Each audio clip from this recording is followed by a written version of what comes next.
Ladies and gentlemen, my name is Jamie Morris, Communications Officer in the Ministry of Public Infrastructure, Energy, and Utilities. And it is my pleasure to welcome all of you to this very important event. Please allow me to acknowledge the presence of our Minister, the Honorable Konris Maynard, Minister of Public Infrastructure, Energy, Utilities, Domestic Transport, Information, Communication, Technology, and Post. Please allow me to also recognize the presence of the Permanent Secretary in the Ministry of Public Infrastructure, Mrs. Shaniqua Carey Brown, and also the Permanent Secretary in the Ministry of ICT and Post, Mr. Darrell Lloyd, as well as leadership within those ministries, directors present here today, assistant secretaries, and all invited guests.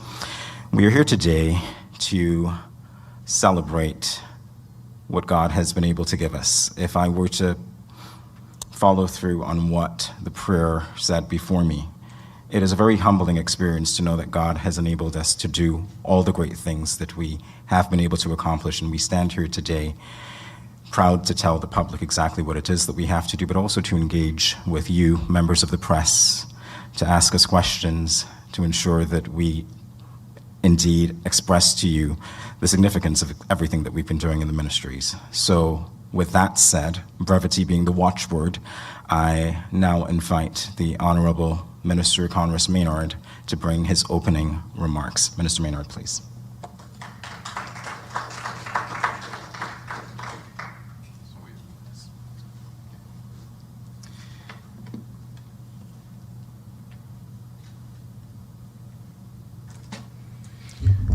Pleasant good morning to all. Good morning to all.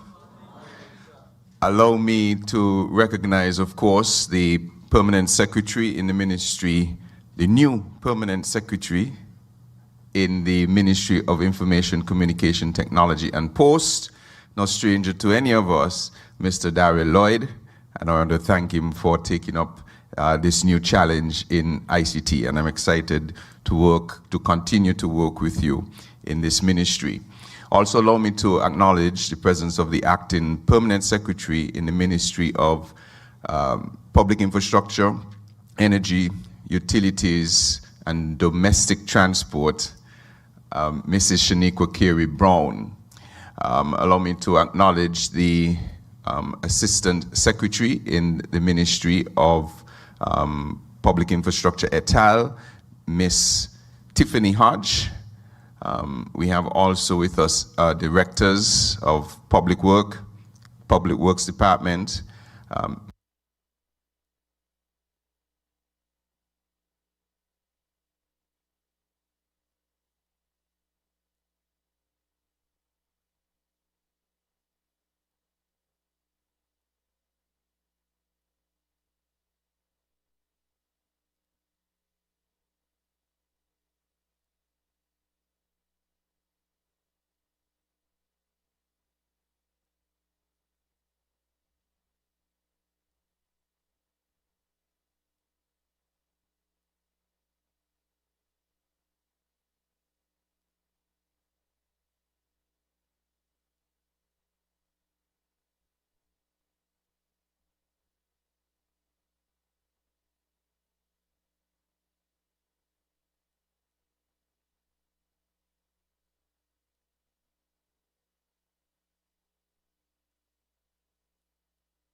You're listening to winnfm 98.9, broadcasting from the Sands Complex, Unit C24 in Bastille. And we have been bringing to you the live progress report by the Honorable Konris Maynard from the Kuna Center. However, we have lost transmission from them, and we are waiting for them to rectify that matter. And in the meantime, we'll play some music, continue with some entertainment until that matter is resolved, when we will rejoin them again. We are actually following them the video. We are following them live with the video, but we are not getting any sound coming from them. So, again, we do apologize for that. And while they try to rectify it, we will bring you some music from here at winnfm 98.9. WINN is 98.9. 98.9 is Win FM. Building supplies, electrical supplies, furniture appliances, carpets and tiles. It's the company where you can get it all. All at TDC, home and building depot. From lawn and garden, the TVs and stereos. All at TDC, home and building depot. Come on down, get what you're looking for. It's all at TDC, home and building depot. Red Passion. Embrace the mix. Campari Red Passion. Full action, this is Red Passion. Embrace the mix. Add Campari, make it turn and twist. Add your chaser in your drink. Campari Red Passion, make the nicest mix. Campari Red Passion. Embrace the mix. Must be 18 years old to drink. Drink responsibly.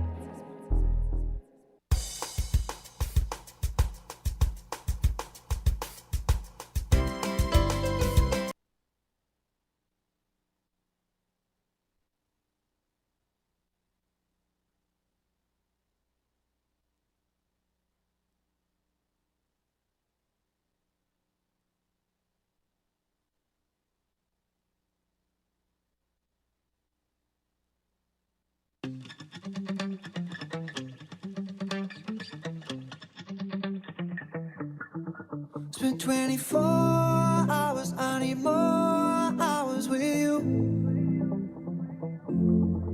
You spent the weekend getting even. Ooh. We spent the late nights making things right between us.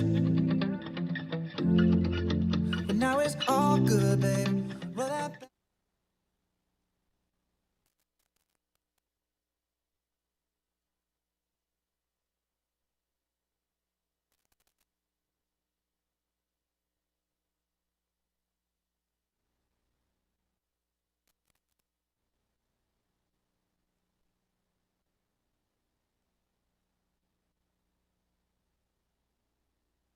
Ready to play, match, and win?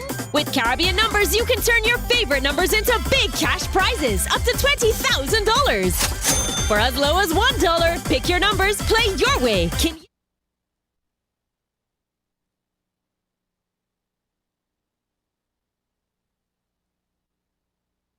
your time. Feel the thrill in every play available.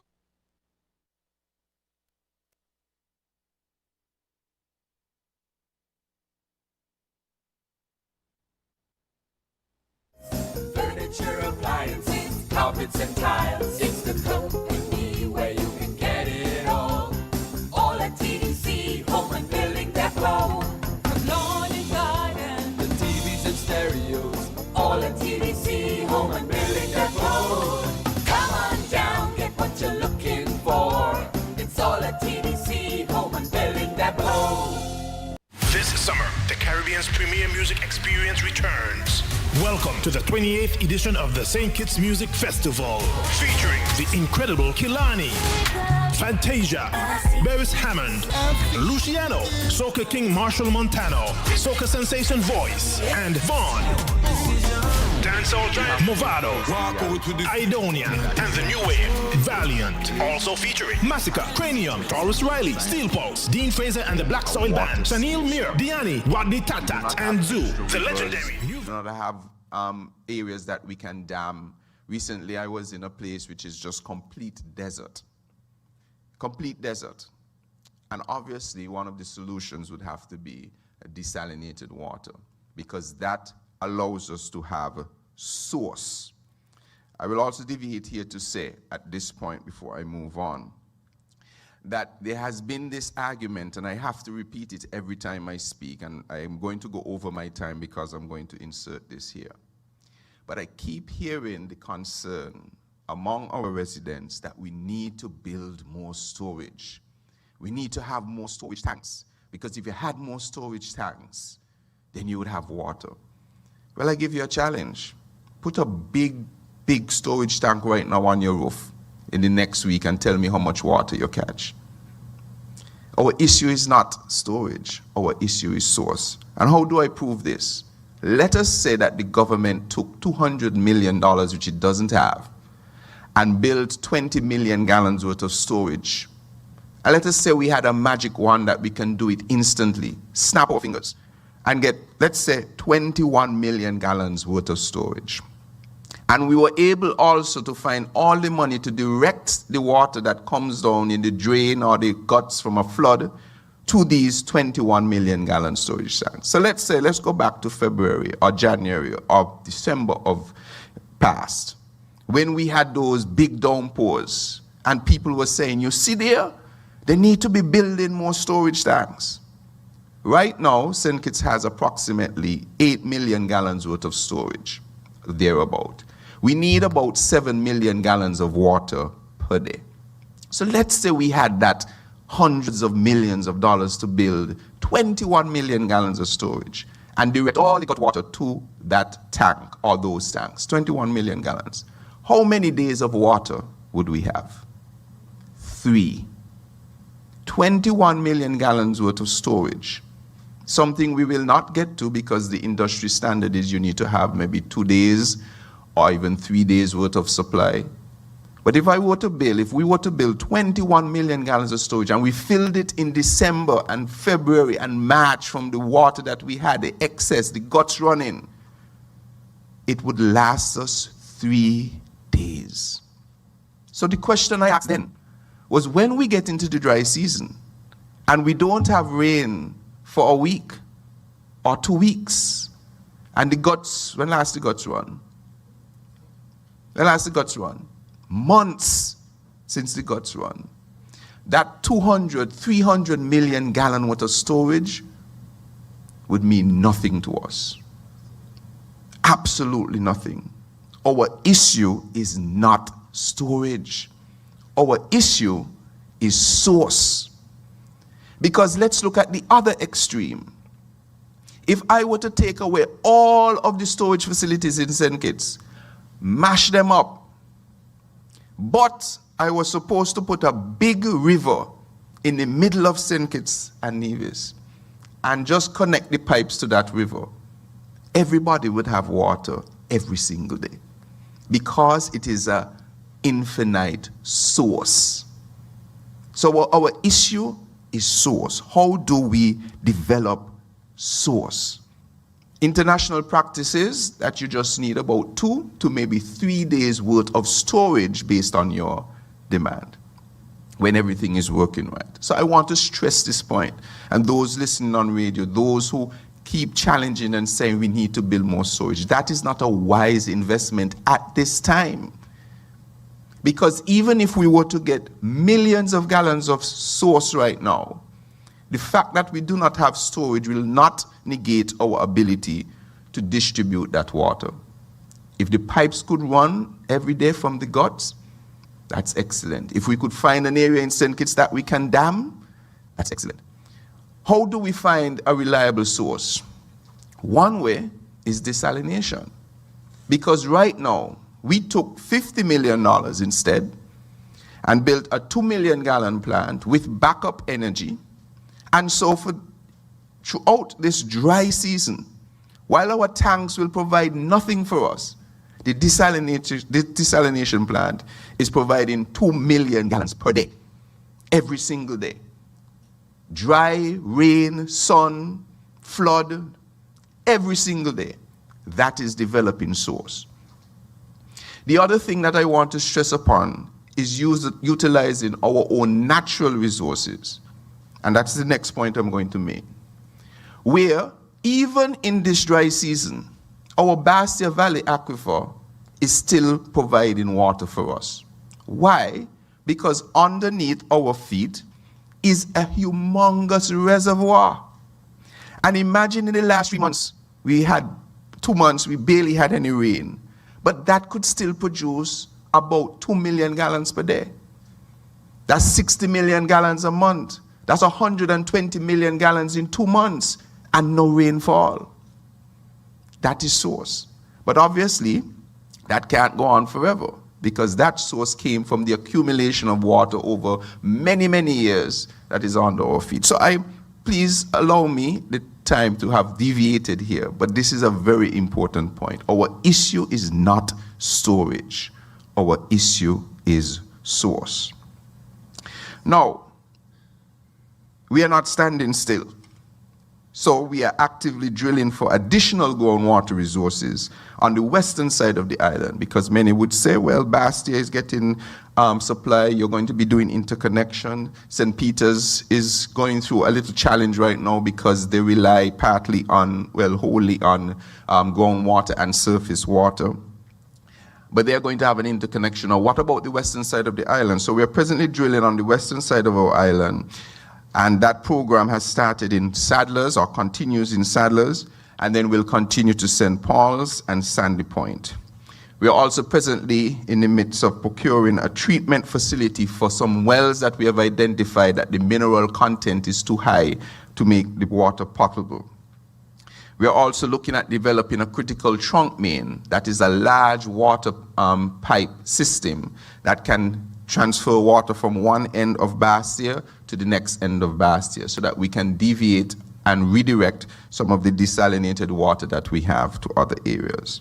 So these investments are about resilience because climate change is not a future threat. It is a present reality. And our responsibility is to build systems that can withstand that reality. Now, in the energy sector, we continue to pursue one of the most ambitious renewable energy transitions in the Caribbean. Earlier this year, SCELEC launched the request for proposal for a 50 megawatt solar photovoltaic facility coupled with a 30.5 megawatt hour battery energy storage system that, when completed, can supply 40, maybe up to 50% of our energy needs on the island of St. Kitts. This was not a rushed process. This initiative was built on more than a year of due diligence, technical assessments, financial modeling, stakeholder engagement, and international best practice design. We engaged world-class advisors, including, world-class advisors such as Castalia, and partnered with partners, experienced engineering partners such as ILF, and other specialists in the areas to ensure that the project is structured properly and delivers value for the people of St. Kitts and Nevis, all while maintaining the ability for locals to invest not only at the initial stage, but during and at the completion of the project as well. The response from the international market has been extremely encouraging and demonstrates growing confidence in our country and our vision. I think we had over 100 persons showing interest, but as the procurement process goes down, it cuts that down. We're still at a significant number now. At the same time, we continue to advance our geothermal ambitions. Significant progress has been made with the completion of the geothermal drilling procurement process, bringing us closer to unlocking one of the Caribbean's most valuable renewable energy sources. We are pleased also to be working along with the ICDF and our colleagues from the Republic of China and Taiwan, along with SCELEC on the development of a microgrid project, creating opportunities for more resilient and distributed energy systems. In parallel, our partnership with Green in the Islands is helping us to develop a comprehensive green energy roadmap that will guide our transition toward a cleaner, more sustainable, and more resilient energy future. Through the SKN 100 initiative, we continue to coordinate programs that support renewable energy development, energy efficiency, capacity building, and institutional strengthening. But while we work toward a renewable future, we must also confront present realities. The global cost of fuel continues to experience significant fluctuations. Because fossil fuel remains an important component of electricity generation, international fuel prices continue to have a direct impact on the electricity costs locally. This is precisely why our renewable energy investments are so important. Renewable energy is not simply an environmental objective for us. It's not just about being good to the climate. It is an economic strategy. It is a national security strategy. And it is a strategy designed to protect consumers from the volatility of global fuel markets. At the consumer level, we have launched the Solarize and Drive initiatives. Solarize, of course, where you can have rooftop solar, and Skelec will give you a credit for any excess you put into the grid. And the Drive initiative is where you can purchase an electric vehicle at a reduced duty rate of 10%. These policies are empowering citizens and businesses to participate directly in the energy transition through distributed renewable energy and electric vehicle adoption. The energy transition is no longer something happening to people. It is something happening with people. In infrastructure and roads, our work continues across the island. Road rehabilitation and construction remain a major priority. We continue our paving efforts and upgrading roads in communities throughout the country, including New Road, including Bird Rock, including right here in the village area, while simultaneously advancing the procurement of a new asphalt plant that will strengthen our capacity to deliver road infrastructure more efficiently and sustainability. We understand that roads are more than pavement. They connect communities, they support commerce, they improve safety, and they create opportunities. In information communication technology, we continue making steady progress toward a more modern and digitally enabled nation. Work continues on the National Digital Electronic Identification System, that is the EID, which will become a fundamental element of future government services and digital transformation initiatives. We are also making substantial progress in the digitization of civil registry records. Thousands of historic records have been digitized, creating a more efficient, secure, and accessible system for our citizens and residents. These may seem like administrative projects, but they are really nation-building projects. They modernize government and improve the experience of every citizen who interacts with public services. In the postal sector, work continues on the development of the National Addressing System. A modern addressing framework is essential for emergency responses, commerce, logistics, e-commerce, public administration, and future smart city initiatives. It is one of those fundamental investments that creates benefits across many sectors simultaneously. So, ladies and gentlemen, when we look across water, energy, infrastructure, ICT, and postal service, a common theme emerges. We are building systems, we're building resilience, we are building capacity, and we are building a stronger future for the people of St. Kitts and Nevis. We are powering progress. Have we completed every project? No. Have we solved every challenge? No. Do we have still significant work ahead of us? Absolutely. But progress is not measured by how far we still have to go. Progress is measured by how far we have come. And by that measure, our country is moving forward. We remain committed to the work, we remain committed to the people, and we remain committed to delivering practical, measurable, and sustainable improvements in the lives of every citizen and resident of our beautiful federation. Thank you. And I now invite the leaders of our departments and agencies to provide detailed updates on the important work taking place within their respective departments. May God continue to bless our beautiful Federation of St. Kitts and Nevis. Thank you.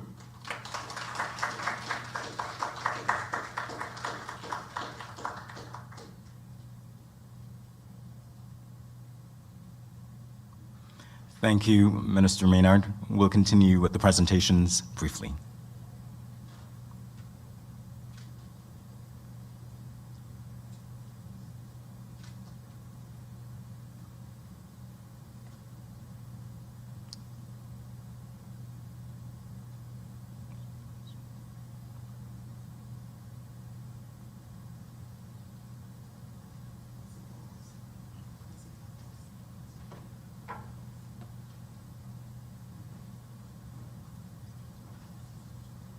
I'm Ed Tao, Ambassador of the Republic of China, Taiwan, to St. Kitts and Nevis. The Digital Identity Authentication Project is the latest achievement of the bilateral partnership between our two nations. Taiwan is proud to share our expertise in ICT and digital governance to support the Federation's journey towards building a smart and sustainable society. Through this project, we have established a national digital identification system and introduced a secured ID card powered by smart chips.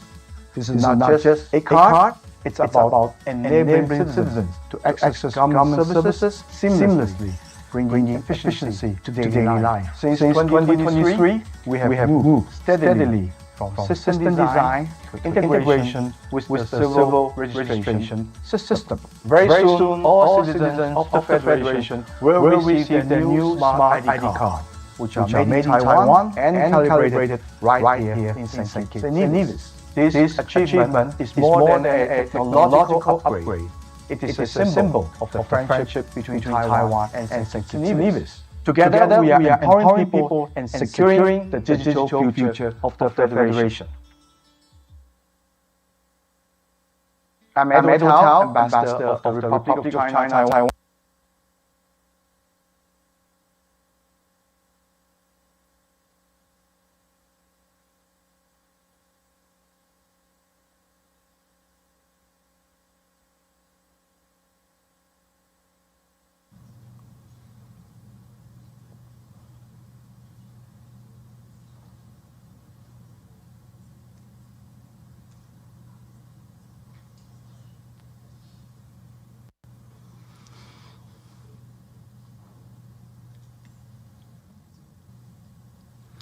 Welcome back from this very short break. We continue with our presentations right now with the Ministry of ICT and Posts. At the head table, joining Minister Maynard are Mr. Nigel Carty, Advisor and Chief Digital Transformation Officer.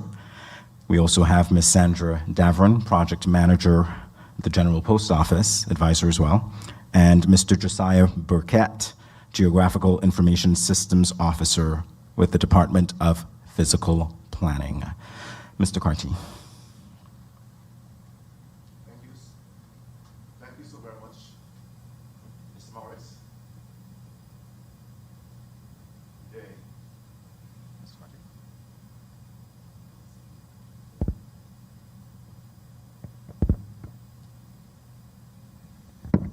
Good day. Honorable Minister, Permanent Secretaries Lloyd and Brown Carey, or Carey Brown, sorry. My presentation this morning is on digital transformation. Digital transformation is an initiative undertaken by the government to radically change how it delivers services to the citizens and residents of St. Kitts and Nevis. And if I can move to the next slide.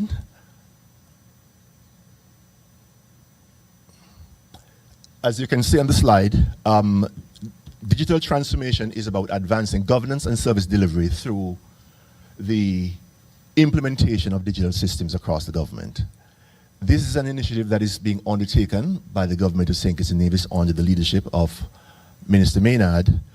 And the idea is to facilitate convenience for consumer service transactions, support data-driven policies, as well as improve cross-platform accessibility. Next slide, please. The way we achieve digital transformation is that in each of our various ministries and departments, we erect or construct digital services that are related to the functions offered by those departments and ministries. Then we find mechanisms to interconnect those systems to provide services that depend on several, not just a single service point in government. So for example, if you look at the screen, we'll have an ECRS system, a health department system, let's say an inland revenue system, and other systems that are all interconnected to produce services that are not available or provided by one single system. Next slide, please.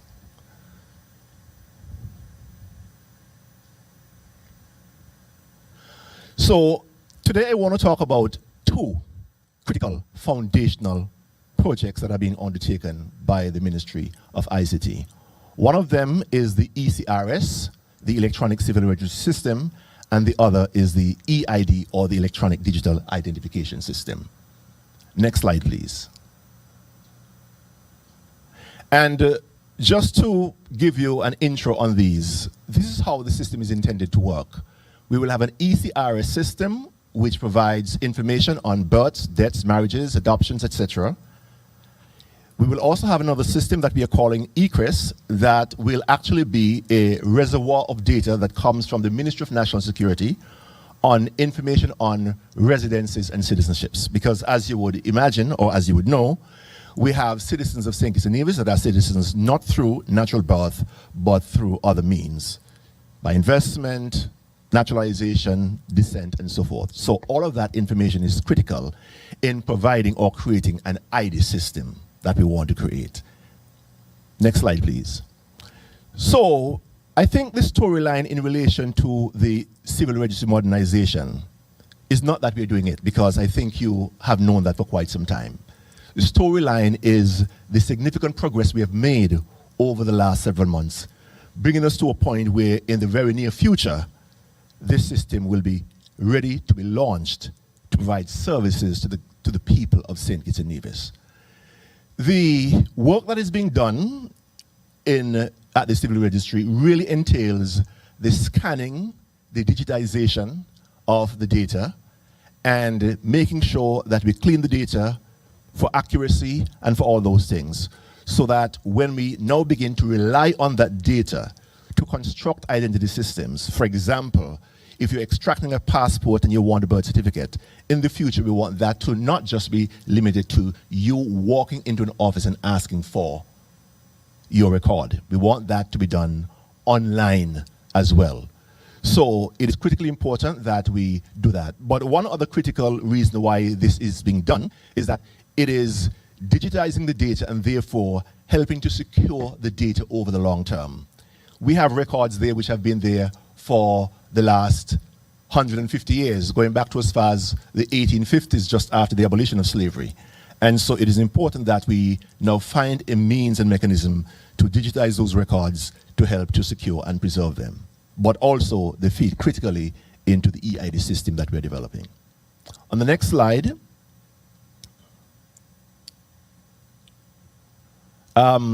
so the three critical phases are data entry, verification, and approval. And we have, if you're familiar with accounting, the double entry system, that's exactly what we're doing there. Making sure that we have different sets of people digitizing the data, verifying the data, and eventually having that data approved by a senior person in the department. Next slide, please. So here's a visual. People had to work, and this has been happening since last September. And now we've gotten to a critical mass in terms of the number of records that we've been able to digitize there. Next slide, please. So with the civil registry, the top line here is that we are strengthening the security of our birth certificates, marriage certificates, etc., and providing a new service that our citizens can benefit from. One of the things that we're doing at the same time is improving the certificate that is being delivered. So in the not too distant future, when you go to the civil registry, Bar Sale Center, to extract your birth certificate, you'll not be getting that handwritten document that you've been accustomed to getting for the last many, many years. You'll be getting a highly secure document that is printed and then officially signed and stamped by an officer there. Next slide, please. So I'm going to skip this slide. I think we've made the points there. And we now move on to the EID, which you've heard a lot from the ambassador from the ROC earlier today. But the idea behind the EID is to create an authentic document that will be used to authenticate the identity of persons trying to transact business with the government and, of course, with the private sector. So these days, when you walk into a bank or some government office to transact some important business, they ask you for 2 pieces of ID. They ask for 2 because there really isn't one piece of ID that does the job well. What this EID does is that it incorporates a digital certificate which is foolproof and can be used to authenticate the identity of individuals. And again, we've made significant progress on this project, and we're hoping in the not too distant future, the minister and the government, by and large, would be able to launch this important project. Next slide, please. I'm not going to spend any time on this, but I think we can say that the card has been developed with many security features. We've been around having consultations with a number of important groups and businesses in the country, and we are satisfied that we have brought the right people on board to get the technology right when it comes to the EID card. Next slide, please. Those are, again, some of the features that you're looking at, and the card is really compliant with the highest standards in terms of the production of these kinds of cards. So if you take your ordinary credit card and other kinds of card like that, those same kind of security features are embedded in this card. And we're very proud to know that we're bringing this to you. So I want to stop here because I believe that I've given you enough of a glimpse into what we're doing. We've made significant progress, and we're getting to a point where we're now able to say to you that this service will be launched. I want to just close by saying that we really want to thank the government of the ROC for all of the assistance that has been rendered. We've worked over the last 3 years or so to get this done, and finally we think we're at a stage where we can bring this to the people of St. Kitts and Nevis. Thank you so much.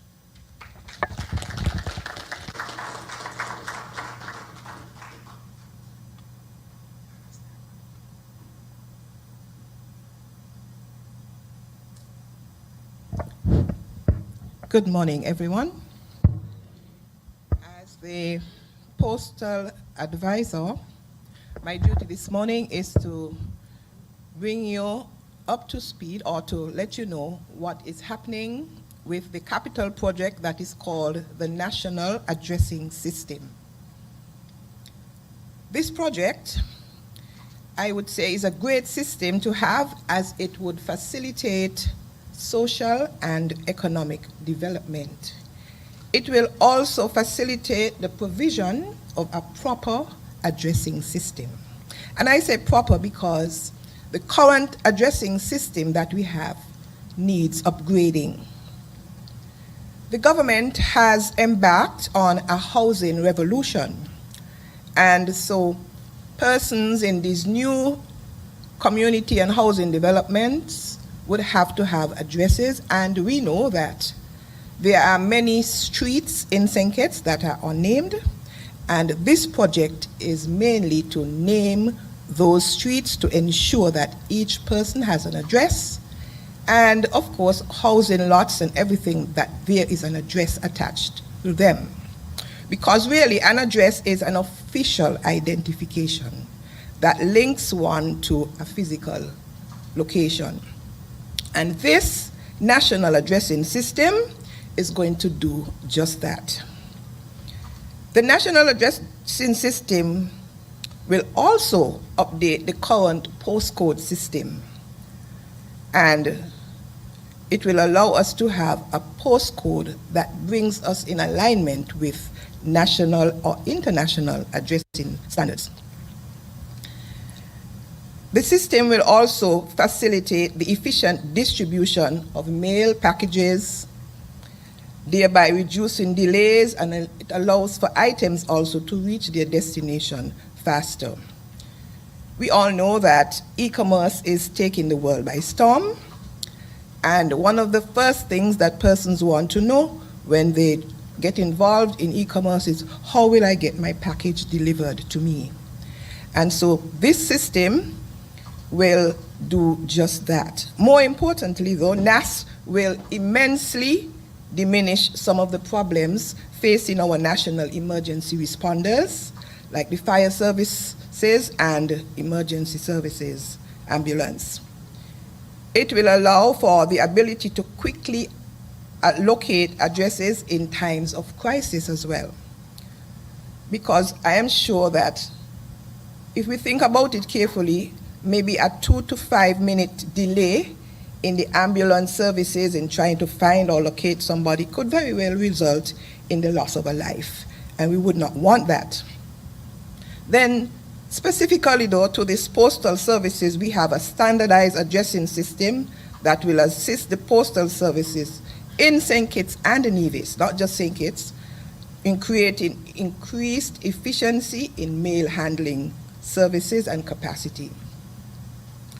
It will also enable access to new technologies and an overall improvement in the quality of services provided by the post office. The National Addressing System supports residents and visitors, and it will make the areas more in St. Kitts and Nevis more friendly, because people will be able to find their way around more easier, because it will facilitate the operation of modern devices such as a global positioning system, GPS. There will also be satellite imagery and other services and applications such as Google Maps, etc., OpenStreetMaps, which will enhance navigation within this built-in environment. No longer will we be able to tell people, if I'm looking for somebody or a building, go down the street, take a right, take a left, then you'll see a greenhouse and thereby a tree. No longer is that going to be done when we have this system would give us a proper address so we can locate people. NAS will also help in the delivery of health and fire services, as I said before. It will also support local government authorities. It will be an efficient and standardized addressing system with a tool for planning and managing services by making it possible for government agencies to identify and monitor population trends as well, and public assets with regard to their number, condition to facilitate things in urban and rural development. It will also play a key role in the advancement of postal management tools through the creation of the address database for the population and housing censuses that is usually done over a period of time. The National Addressing System will enable private sector and the utility providers such as water, electricity, and telecommunications companies to provide targeted services to clients, as well as to track their locations for relevant follow-ups and maintenance of infrastructure and business transactions. So these are some of the main things that this system will provide for us as we navigate our development here on St. Kitts. And this ministry is the Ministry of IT, Information Technology, and the minister has already shown great interest in taking this ministry and making sure that forward and making sure that we stay on the cutting edge of technology in order to enhance our development. Thus far, we have had, the government has contracted a consultant to assist us in bringing this project to fruition. And there are some achievements that we have made, and we are, right now, we have already gotten back information as to the strategic implementation plan. We have also put in place a draft policy for naming and numbering streets and developments and lot, etc. So we are also focusing on the postcode, which will, as I said, bring us in alignment to international standards. It will sound something like KN01 02, depending on different, what I would say, functionalities that would be operating in order to put it together. But we will discuss this later.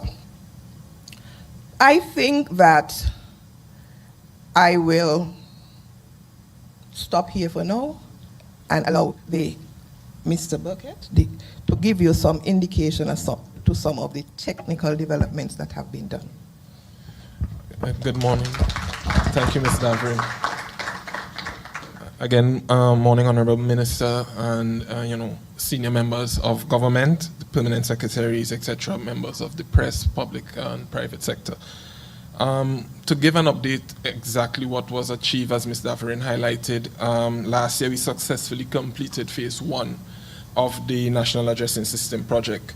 And this was to establish a foundation. Again, the objective is not just to create an addressing system, but to create one that aligns internationally and can be recognized worldwide. We did engage a consultant who thoroughly reviewed our progress and provided us with an implementation strategy. We developed a draft postcode framework for St. Kitts and Nevis, and this is a critical component of any standardized national addressing system. We delineated a new administrative boundary tier, something that has been coming as a request because, as you know, most times persons can only reference a parish, and we have unofficially villages, but where do they start and where do they end? That was something that was done by the technical team, and it was done for the entire island, and it's now a new administrative tier we intend to have approved and roll out, which would align with the address assignment. We are now at a stage where we want to focus on developing a pilot application for facilitating the street naming. It has been indicated that this is something we want the public to be closely involved with.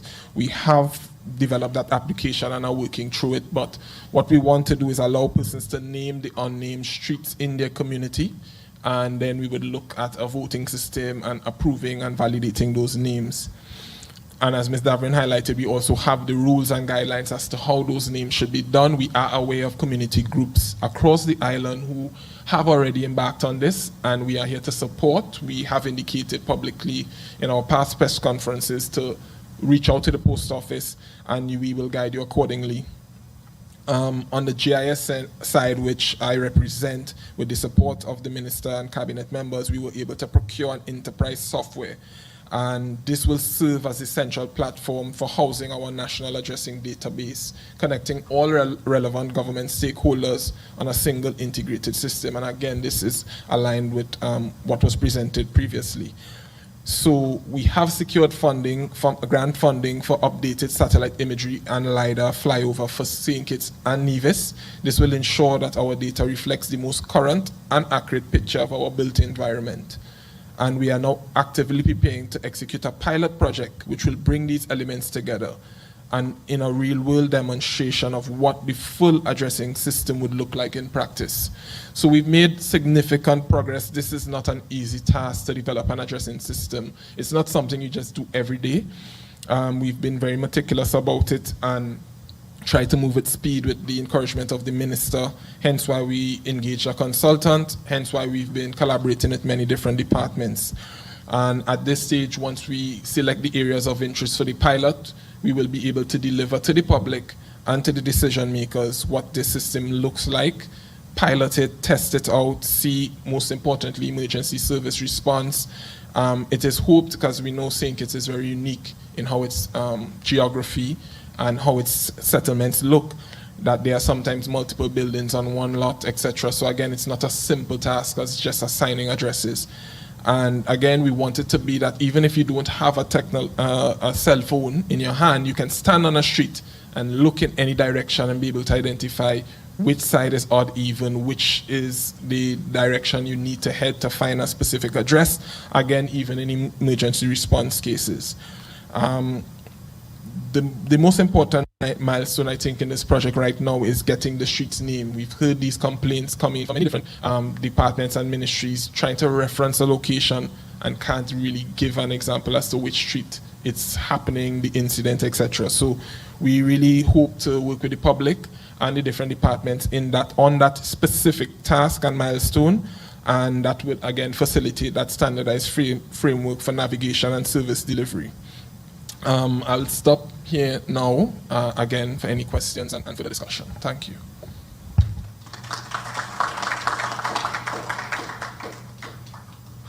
I want to thank our panel for their presentations and to say that we'll take a short break and we'll be back for more right after this.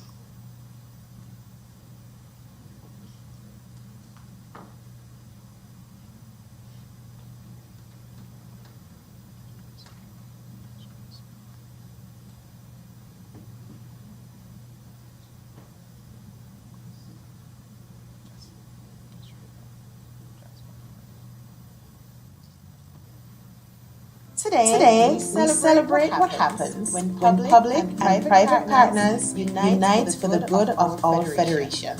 The NTRC, with their forward-thinking leadership, have joined forces with Cable, SCELEC, and the Ministry of National Security to transform the Cockleshell Pier into a safer, smarter, and more connected space for everyone. The Universal Service Fund is a special purpose vehicle that is used to provide cutting-edge technologies and new telecommunication services in areas that we consider to be underserved, public security in the case now, public safety in the case now, public education and the likes. So the money has a special purpose, a special reason, a special meaning. This CCTV program at Cockleshell Pier, it fits in nicely into the government's trust for creating a sustainable island state. Cutting-edge fiber optics, advanced surveillance, and brilliant lighting, we've not only strengthened security, but also uplifted a vital hub that connects our people and welcomes the world to our shores. When vision meets action, our nation rises. This completed project is not just infrastructure. It is a legacy of hope, safety, and enrichment for all. The newly improved Cockleshell Pier area now stands as a shining example of partnership, innovation, and unity, showing us all that's possible when we share one vision: a stronger, safer St. Kitts and Nevis. At Cockleshell Bay, we installed 14 cameras from Spice Mill to Reggae Beach. The house in weather-hardened infrastructure. The cameras have the latest technology with high resolution. This is a testament of companies working hand in hand to develop and transform the country that we all call home. I'm happy to declare this project a true symbol of partnership and innovation, and I can confidently say that the generations to come, the work done to improve that Cockleshell Bay area will be remembered. A huge thank you goes out to the dedicated technicians, planners, engineers, and partners whose tireless efforts have brought this truly inspiring project to life. We continue our presentations with the Cable. Joining the minister on stage is Ms. Patricia Walters, CEO of the Cable, and she will introduce her panel as well. Ms. Walters. Good morning, everyone. Good morning, Honourable Minister and specially invited guests. It's our pleasure to be back here again this year. With me at the head table is Mr. Kluver Blackman. He's our Service Delivery Manager, and Dwayne Hutchinson, who's our Head of Fibre to the Home, and also our B2B Manager. So we were here last year, and you just saw the video on Cockleshell Bay, and we said it was going to be delivered for Music Festival, and the promise was delivered.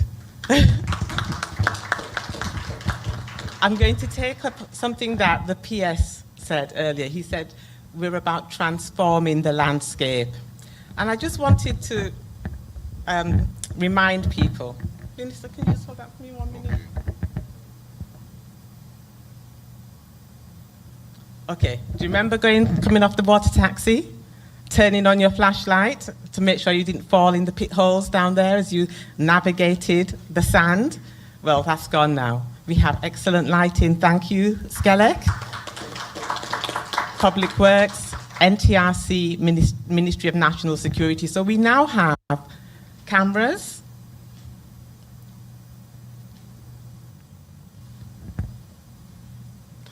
all the way down from Spice Mill down to Reggae Beach. We have electricity all the way down, so no generators.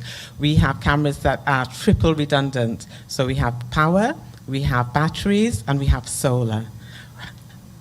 And so it isn't just connecting for safety and security, it's connecting for commercial as well. Because we now have all the shops on the strip, at Cockle Bay Ship, that now have Wi-Fi, that now use their electronic point of sale terminals because there's data there.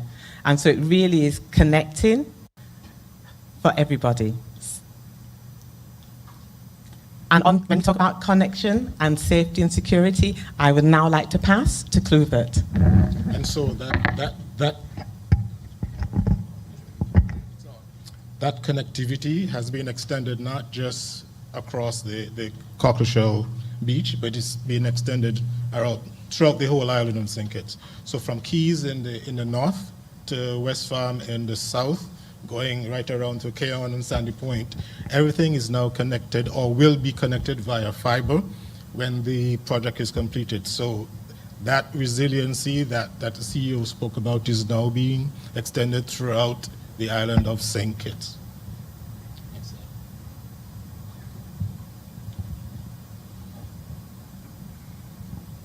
So these are just photos of the team completing the work. And we're not just interested in the connectivity for safety and security, we're also interested in the development of sports within the Federation. So at the Kim Collins Stadium, we've put in infrastructure that manages to bring the facility up to world-class standards and afford the competitive environment for our athletes to develop, and also makes the stadium a world-class arena that could host.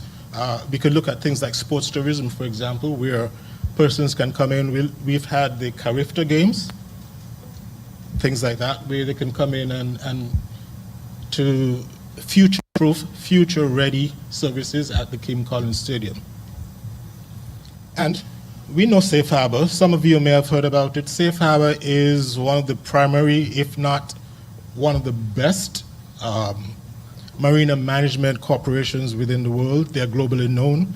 So we have been partnering with Safe Harbor for an extensive period. We've managed their infrastructure, their current infrastructure, and we've also partnered with them to upgrade. So they've upgraded their facilities and they're expanding to new dock facilities that are capable of hosting, those mega yachts, 450 footers, that bring discerning clientele to our shores and affords a marine experience that's second to none in the world.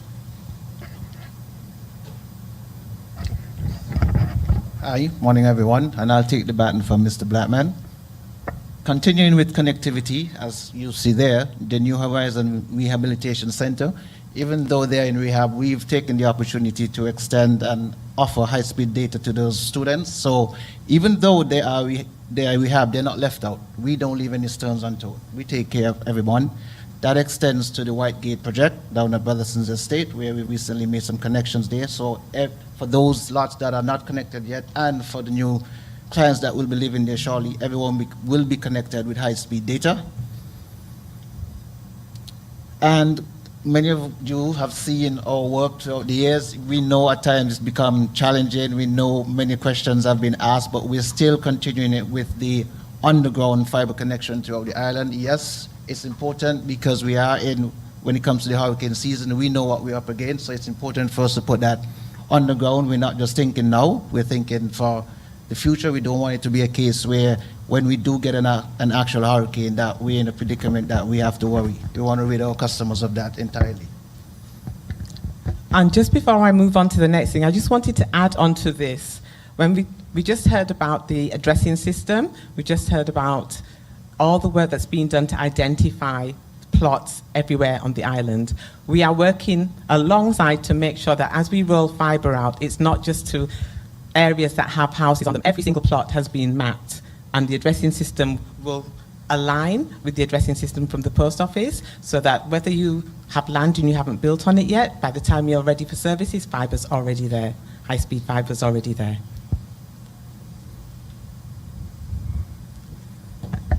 Question: how do we use our memberships of regional and international associations to connect, network, and provide opportunities to local people here.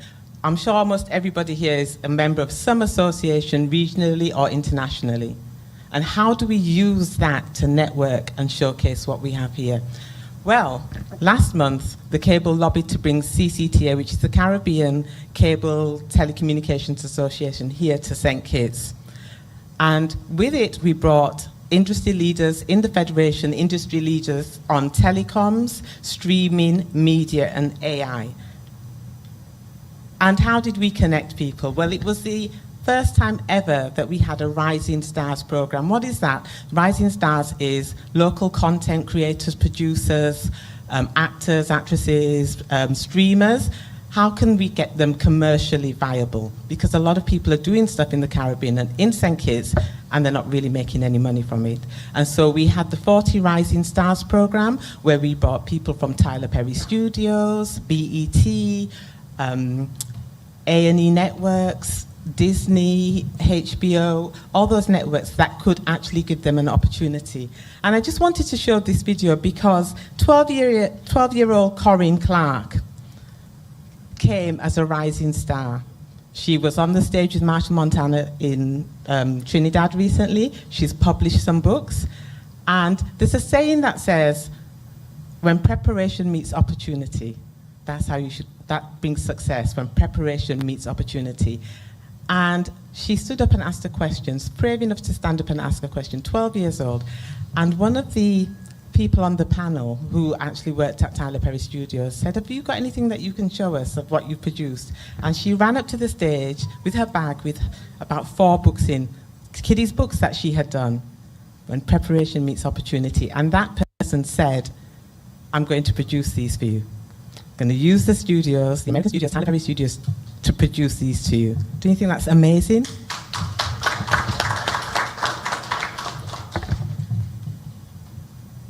Who else did we connect? We connected our own Chameleon Studios, Mr. John James and his team, to showcase their MySKN Info Hub. So what is this? And this is it live. He's got it live on right now. So, oh, here we go. Oh dear.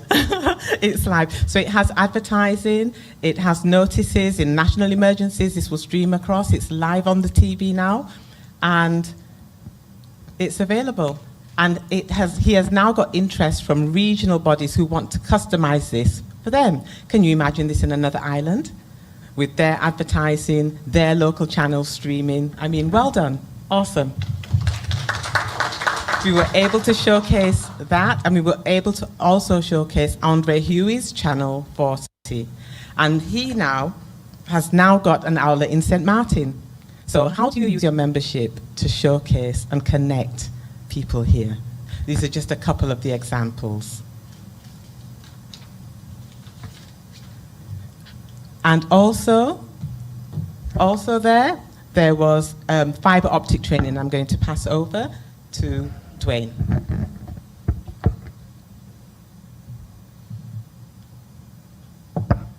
As Ms. Wong stated, we partnered with the CCTA to offer a badge training for technicians in St. Kitts. Connectivity is the way to go, and everybody is hearing about fiber.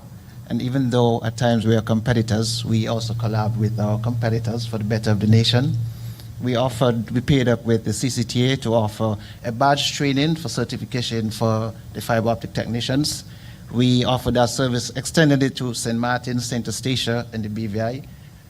We had a pass rate of approximately 80%, and I think that speaks volume to the partnership and the development of not just St. Kitts, but the entire region for connectivity and knowledge for our youngsters as they go forward with fiber and connectivity and learning. And we recently, we are very aware of the inconsistencies that some of our customers may have experienced with our service. And we've taken the necessary steps to mitigate that by enhancing our core network to offer gigabit speeds, 99% uptime, with as little latency as possible. We know it was a pain, and the caring community, the caring company we are, the cable, we've taken the necessary steps to restore whatever confidence that some of you may have lost We have you, we haven't forgotten you, and we're taking care of you properly. So, to the theme of this year's conference, building smarter, powering better, connecting everyone. I hope you see a snippet of what the cable's done. And the minister keeps teasing us that he wants 1 gigabit. Our core network minister is going to go to 10 gigs. And so that's being done right now in collaboration with the fiber to the home underground network. So the outside plant underground, fiber, and then the core network up to 10 gigs. And we look forward to any questions. Thank you.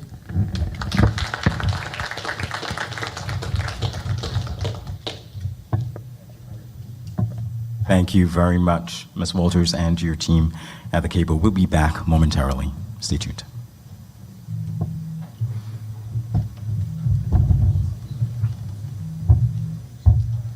I am Shanika Kerry-Brown, the acting permanent secretary in the Ministry of Public Infrastructure, Energy and Utilities. And it is my pleasure to share a few remarks on an area that is extremely important to us: staff engagement and employee well-being. When people think about our ministry, they often think about road, water, energy, infrastructure, and major development projects. What they may not always see are the dedicated men and women behind that work. Across our ministry, we are fortunate to have highly skilled and technical professionals, or engineers, or operators, technicians, road crews, administrative teams, and support staff, who work tirelessly every day to serve the people of St. Kitts and Nevis. At the end of the day, our greatest asset is our people. I would like to thank every member of staff for their dedication, commitment, and service. Your contributions are valued.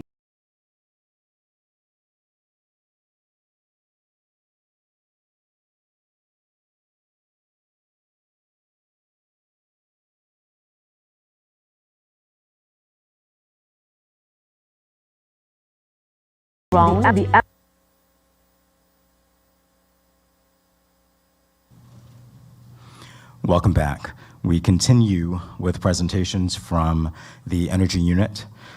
Director Dr. Bertold Brown will be speaking on the unit's behalf, and also the General Manager of the St. Kitts Electricity Company will be joining him in the person of Mr. Clement Williams. Dr. Brown, please.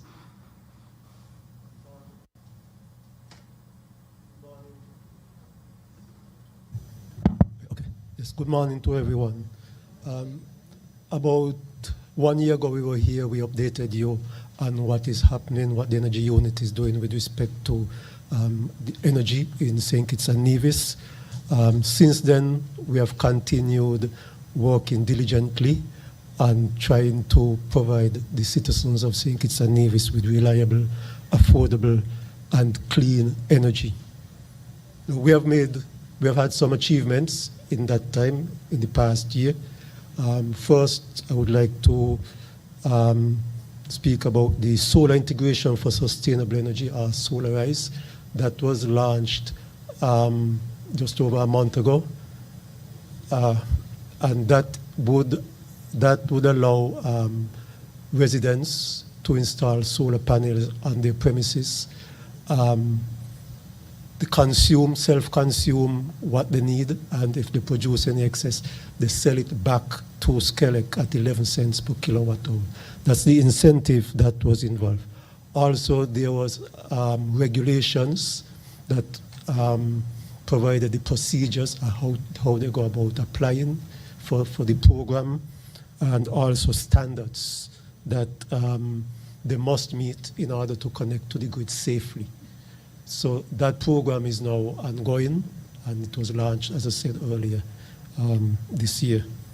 Then we had the Decarbonized Roadway Initiative for Vehicle Electrification, or DRIVE, which is an electric vehicle policy and action plan, which outlined our policy with respect to adopting electric vehicles, and also the steps and the initiatives that we would take to incentivize and encourage the adoption of electric vehicles. And one step has already been taken in that the duties on electric vehicle has been reduced to 10% from 45%.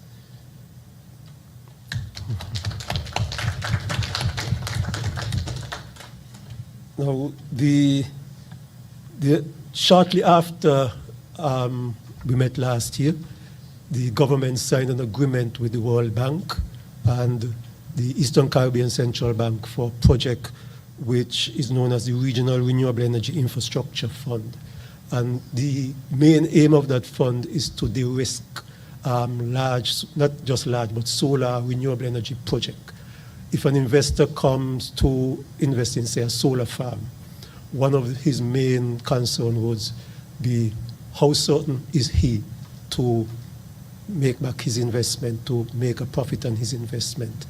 And the less certain he is, the higher tariff that investor would charge. So this project is aimed to make it more certain by establishing a fund that is used to guarantee the payback of that money. But they're also doing some consultancy under that project, and that consultancy include the interconnection, doing some consultancy on the interconnection of St. Kitts and Nevis, also control rooms for both St. Kitts and Nevis for our electrical grid, and the upgrade of the electrical grid infrastructure.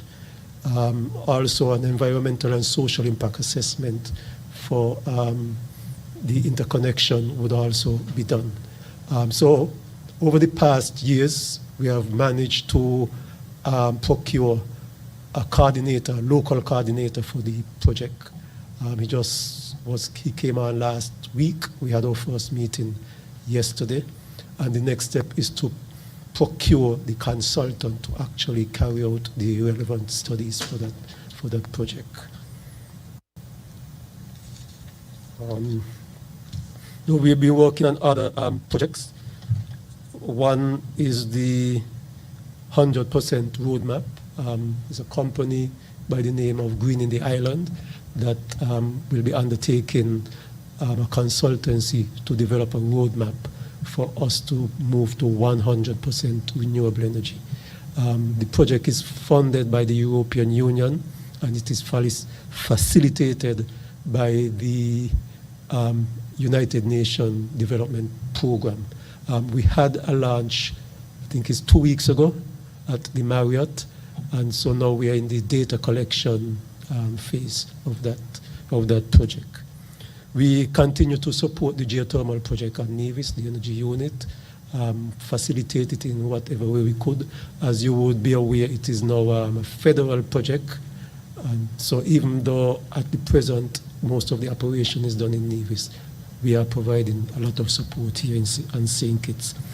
We are also providing support to Skelec in the utility scale solar project, which is 50 megawatts of solar plus 30 megawatt hours of battery storage. Mr. Williams would give you more information on that, but the energy unit is actually working along with them, basically where the interface for them with other government departments. We're also considering, it's in the early stage, but we're also considering supplying cruise ships when they come here with electricity that would allow them to turn off their fossil fuel engines and use our renewable sources, our geothermal and our solar, and whatever other sources that we get here in St. Kitts, and allows Skelec to make some revenue from that. There's also the SKN 100 project, which is underway, and they are looking at putting solar on several government rooftops. What I could remember off the top of my head now is the Victoria Road Preschool, the Ministry of Finance. Those are two that I think they're also looking at government headquarters to put solar on those rooftops.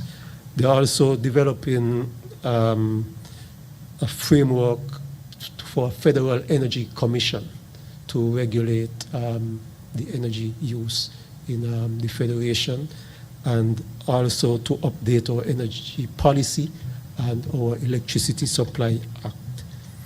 We're also partnering with Taiwan and the Indian government to install microgrids, or smart grids, as they call them. Actually, the project with Taiwan is already underway. It will be installed at Skelec premises on Wellington Road, the transmission and distribution building. And that is funded by the Republic of China and Taiwan. And we are also looking at a facility to install solar PV for, which will be funded by the Indian government this time. So that is basically a brief update on what is taking place, what the work that the energy unit is involved in. Thank you.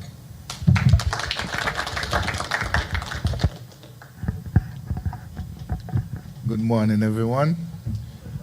First, I would like to thank Minister Maynard for inviting us yet again to give presentations. Usually, I would have a full team here with me, but because of a lot of the projects that Mr. Brown just outlined, 3/4 of my team is currently over the Marriott in a workshop. So I am supported by my finance manager, who is here in the crowd, as well as some of the other staff, including our new corporate communications manager, Ms. Jakima Fleming. All right. So at Skelec, we've had a very busy year since 2025. From the last time we've been here, one of the major things we have taken on as a company is to align our strategic focus with that of the government of St. Kitts and Nevis in keeping with the Sustainable Island State agenda. And in sticking with our motto, reliability with responsibility, Skelec has embarked on a number of projects that I will now outline. Now, from a state of the electricity system, we know that with the current expansion of the tourism sector, we're now going to be home porting from 2027. We've seen new housing development, and we are now also introducing Drive, which is the introduction of EVs. We expect to see the uptake in electricity consumption through every business and residential household. Now, how will Skelec prepare for that? We have done so by, one, expanding the network and upgrading our feeders. One of the first feeders that we upgraded was the Bastion North feeder that takes all the load from just outside the hospital all the way down to West Farm. Now, the other two feeders that are next in line would be the Keon feeder, which is just from outside Connery all the way down to St. Paul's, and the Sandy Point feeder, which is just outside West Farm all the way down to Newton Ground.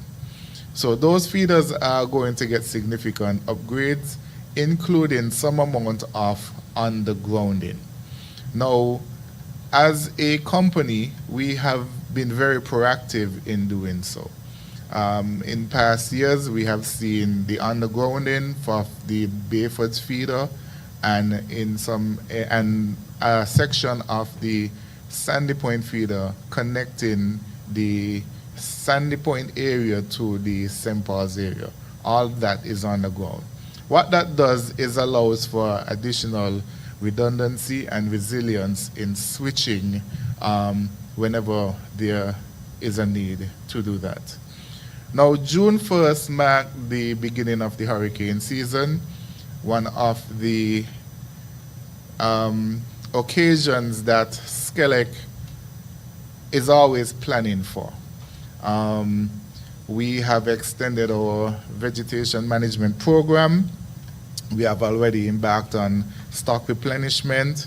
God forbid there is a storm that approaches us. One of the accomplishments that I am extremely proud of is the maintaining the CDAP arrangement that we have with Carilic.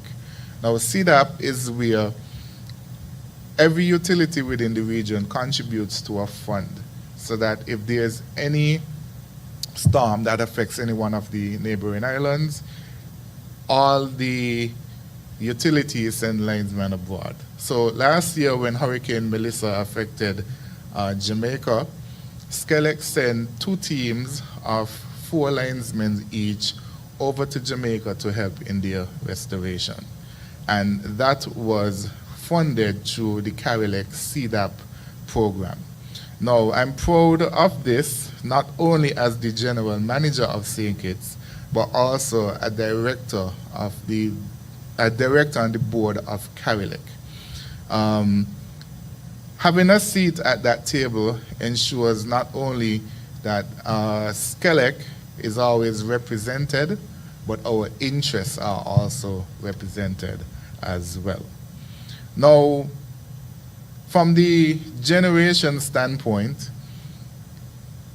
as much as we have a thrust to 100% renewable energy, we also have to take into consideration that we need a strong backup system.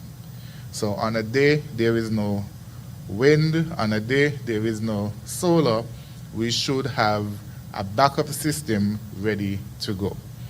Now, while we transition to that, we have put a lot of measures in place. Firstly, we went ahead and we had the Agreco 6 megawatt generation plant added to the fleet so that it can help us get towards the new 18 megawatt dual fuel plant that we have signed on for. We are in the procurement process of that right now, and we are trying to narrow down the selection of a consultant that will see the development of this.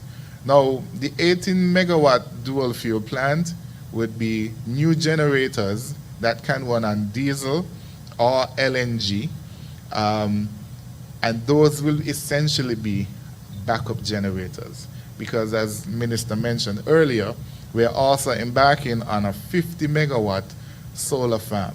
I'll speak about that a little bit more.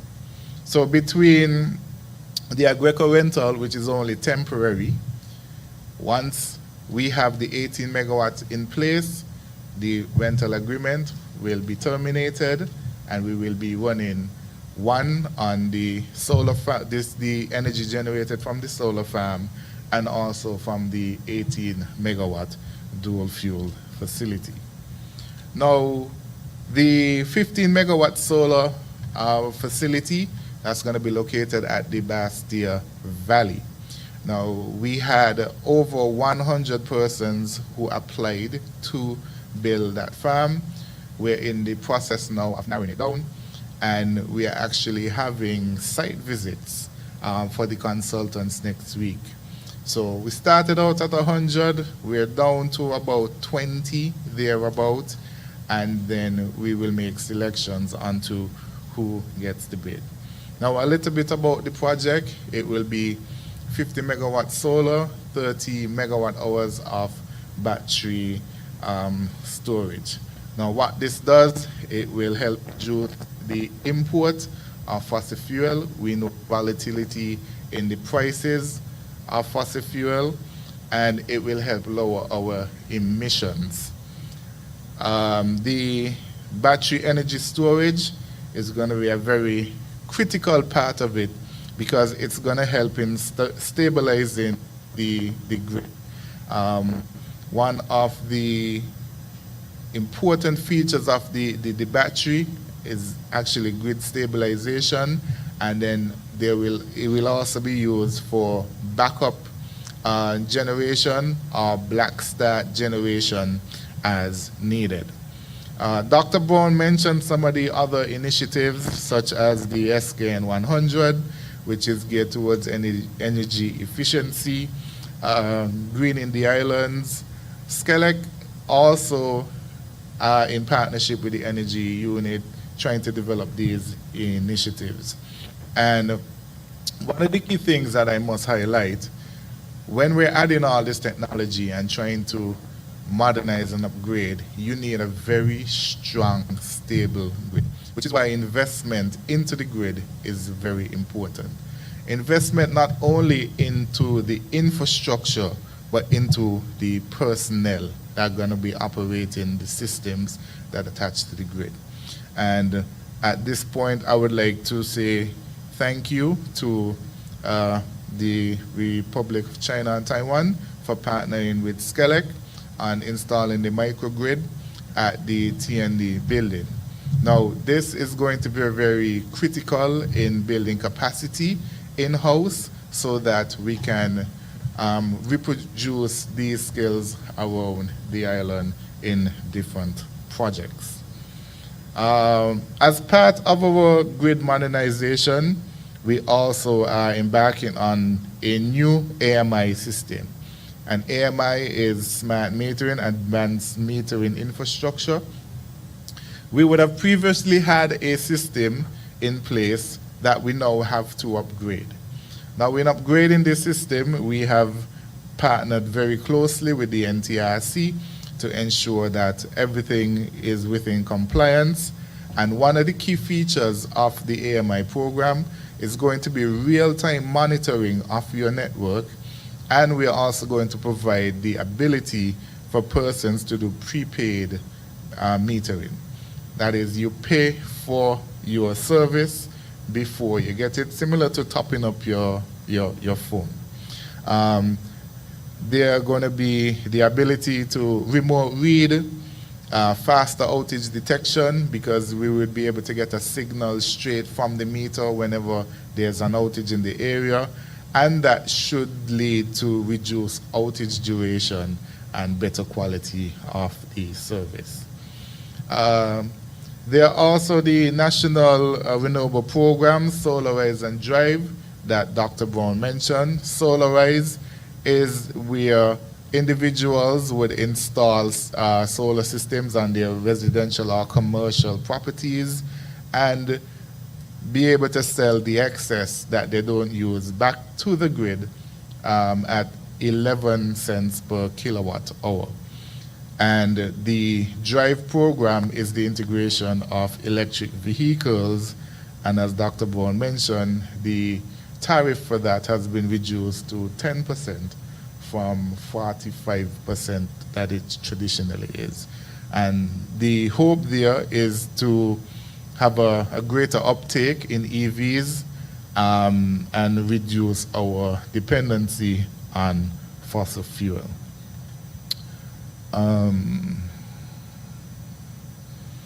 One of the other points that I want to talk about is financial sustainability. Fuels remains one of our largest cost drivers. Right now, when persons receive their June bill, they would see a significant increase in the fuel variation charge. Now, for residential customers, that is a pass-through by the government, but commercial customers in this instance can almost see your fuel variation charge equaling your energy charge. So your bill essentially could double in some instances. That is nothing that SCELEC can avoid, and the tariff is set up in such a way that once the fuel goes over a certain price, SCELEC is allowed to pass through that cost to customers. So that is why, as a company, we are definitely on board towards introducing more renewable energy sources into our system.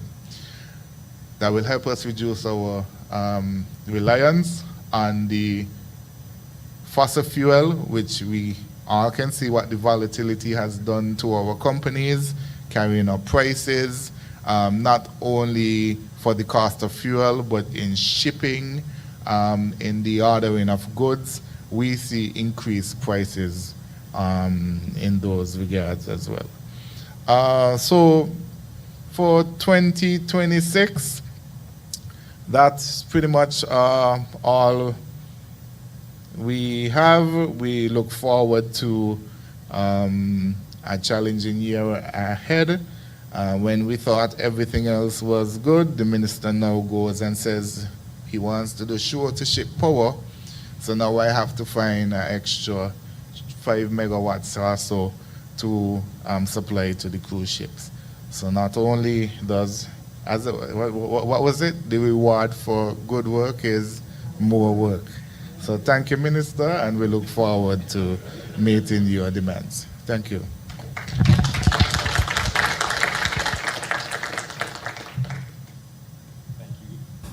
Thank you, gentlemen. We'll return with the Water Services Department in a moment.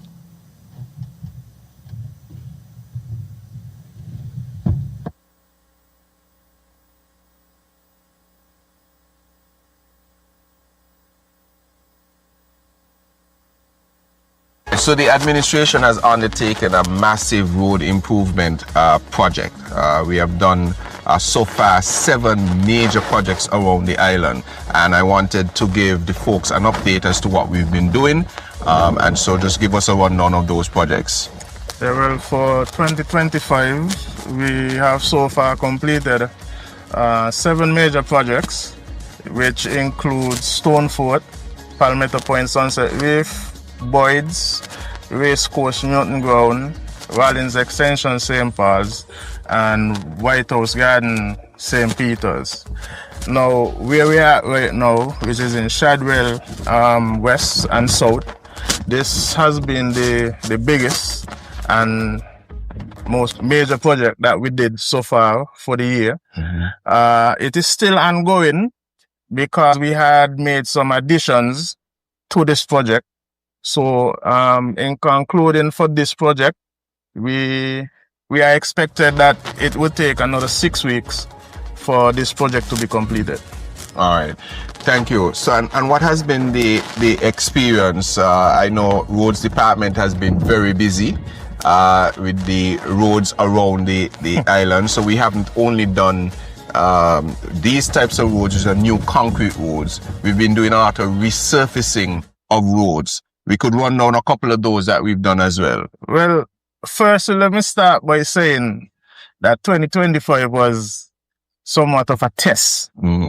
Because we have never resurfaced as many roads that we have done for 2025. And I could name a few. I'm not certain if I could give you all off head because it was so many. But naming a few, we did Southwell Drive, we did George Street, we did Boaks Road in Sandy Point, we did Cleverly Hill Road in Sandy Point, we did a road in Boyd's, and let me say that we still have some additional work that we need to finish in Boyd's, where we did the previous road resurfacing. We did road in the village, which includes Infirmary Road, Jones Street, Caddy Road, and there's another road I'm not too certain of the road, what we call it Grandmaster Road, yes. We also did Factory Road by George School, where we studied for... Welcome back. It's time now to hear from the Water Services Department, led by Water Manager and Engineer Mr. Cromwell Williams, and he's assisted by his team, whom he will introduce. Mr. Williams.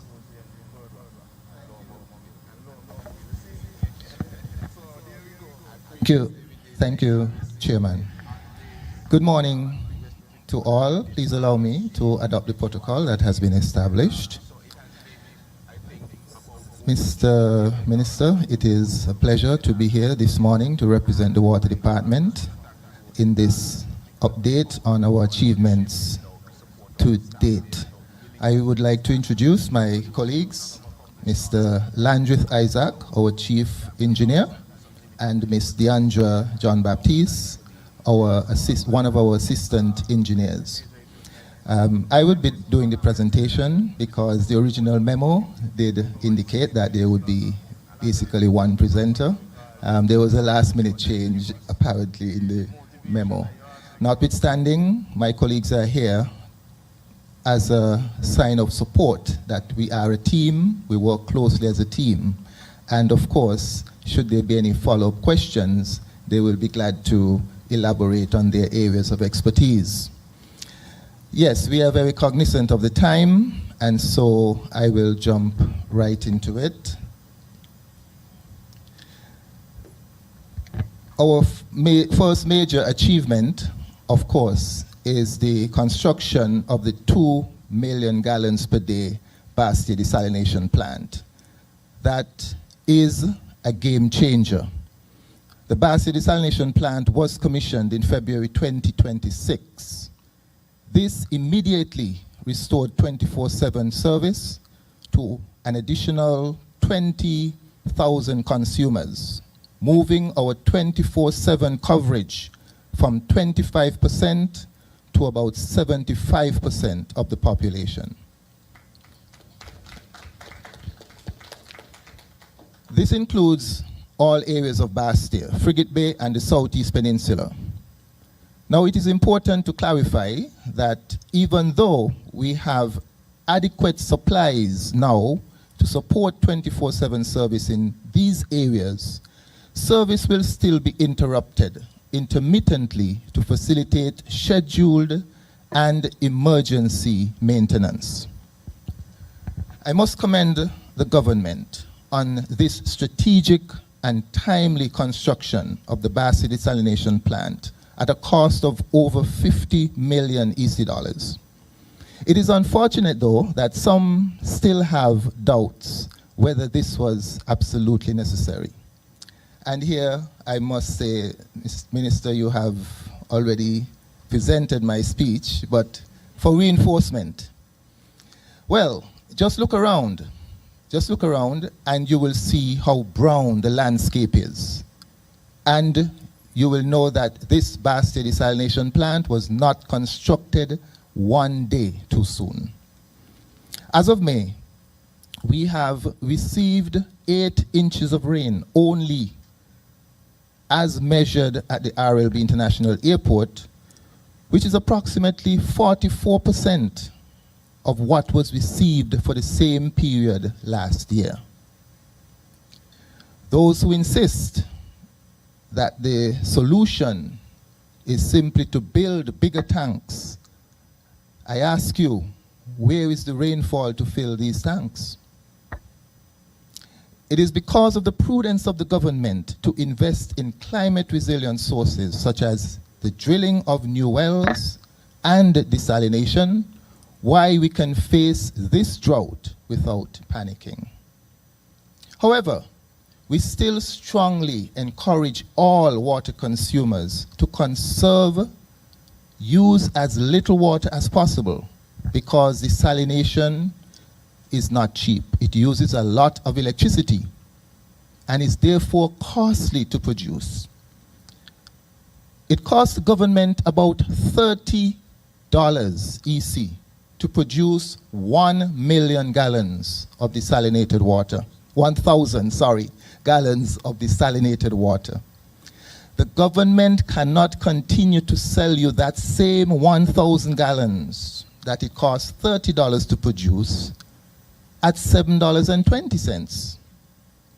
You must ask yourself, where is the balance $22.80 going to come from? We're therefore asking you to take responsibility for every gallon of water that passes through your meter. Use it sparingly as if it is scarce. Wait, it is scarce. And make your water bill the first bill that you pay.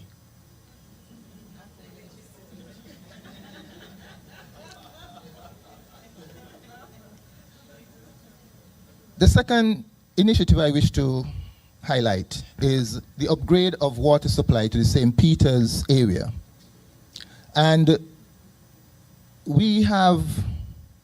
since we now have significantly more water in the Bastia distribution system due to the commissioning of the Bastia desalination plant, we can now divert more water from the Bastia aquifer to St. Peter's. We have spent the past few months installing the necessary pipeline to allow us to do this. we also had to acquire a new pump, which only arrived on island last Friday, June 12th, and was installed yesterday. As we speak currently, my technical officers are in the field testing the system. We anticipate that this well will allow us to deliver an additional 150,000 gallons of water per day to St. Peter's, which would enable us to return St. Peter's to 24/7 service.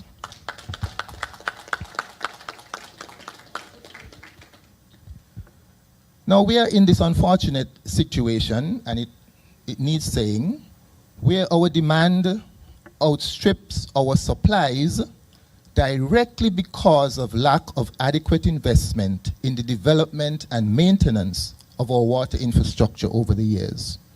We are not here because of lack of proper planning, but because the plan was not successfully implemented. Returning all of St. Kitts to 24/7 service, therefore, will take some time, and we ask you to be patient, and it will take millions and millions of dollars. It is unfortunate that about 75%, based on a recent survey that we undertook, of the public still feels that after 25 years of not increasing water rates, that it is reasonable to expect to pay $20 per month for a safe and reliable water service, while paying several hundred times that for bottled water, which is a luxury. The third initiative I wish to address is our well drilling project, as the minister would have indicated. While we always knew that in the Bastia system, there will have come a time when we will have to turn to desalination, because the Bastia aquifer, we knew, has a safe limit, 2.5 million gallons per day, and we have been at that limit for quite a while now. In fact, some studies said we would have exceeded that limit, and so we have to cut back a bit on the amount of water that we take out daily.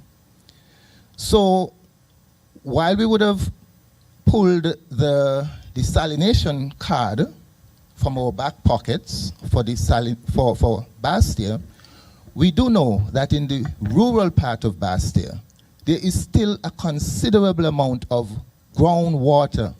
St. Kitts, rural part of St. Kitts, thank you, Minister. There's still a considerable amount of water that is yet untapped, reserved, undeveloped in the ground. And so, before we go to desalination, say in Sandy Point or St. Paul's, it behooves us to be prudent and to explore and develop that groundwater that is still yet undeveloped in that area. And so hence we launched our groundwater drilling project in January of this year. We started in Saddlers. Unfortunately, when you're drilling a hole 500, 600, 700 feet into the ground, you don't know exactly what you're going to meet. And so there's been some challenges that the drillers would have encountered, but they have assured us that they are not quitters. And we expect that hopefully in the next coming weeks, we will get the good news that they have achieved a successful well, and we can put another maybe 400,000 or 500,000 gallons into the Saddlers system. So we look forward to that shortly.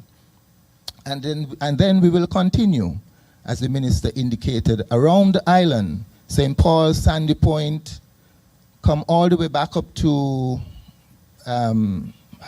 Challengers area, drilling 9 additional wells, which we hope to bring about a total of 4 million gallons per day from groundwater into the system.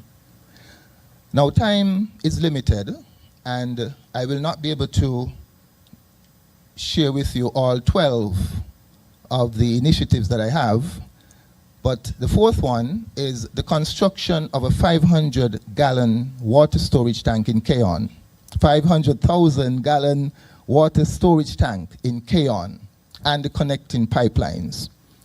Now, storage tanks, we can build anytime.